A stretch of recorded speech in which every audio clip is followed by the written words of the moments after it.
Look, we are all going to fall. But truly, Jesus is committed to us. And that commitment won't change when or how far or how long we scatter.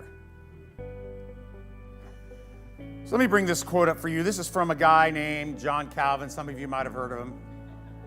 He says, "The hope for all who fall away will resemble for a short time scattered and wandering sheep, but will at length be brought back to the fold."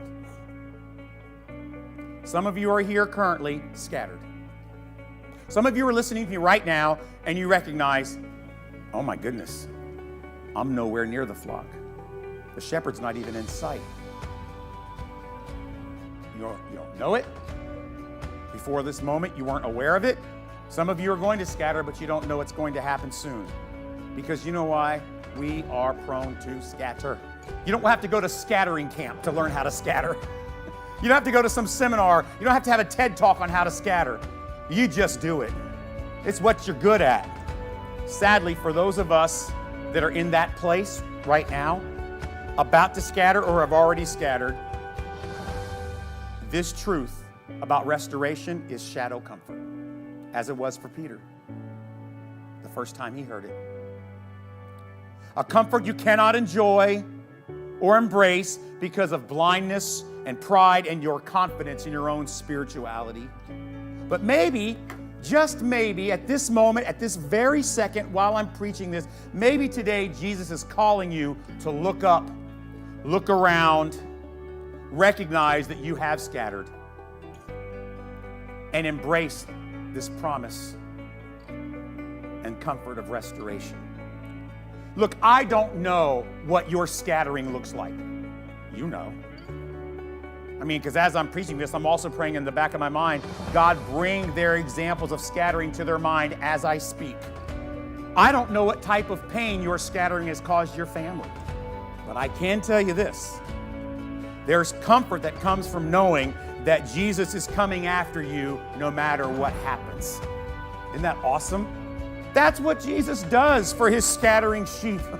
Time after time, no matter what it is that made us scatter, he brings us back. Now, it's not better to scatter. Well, look, if coming back is so great, I'm just going to scatter today.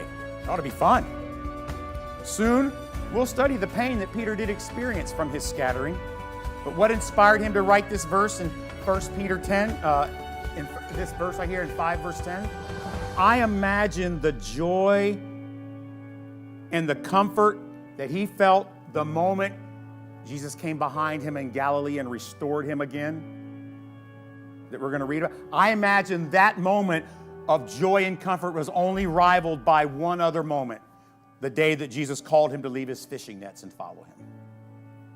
It reminds me of a passage in Psalm 51 where David, after he had scattered and committed adultery with Bathsheba and murdered Uriah, her husband, when he was confronted by his sin, and the prophet said, David, you know, you have scattered.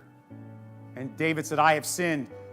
And he had this long, beautiful prayer in Psalm 51. Have mercy upon me, O God, according to your loving kindness. Blot out my transgressions. Cleanse me from my iniquity. And near the end of it, he said, restore unto me the joy of what? My salvation.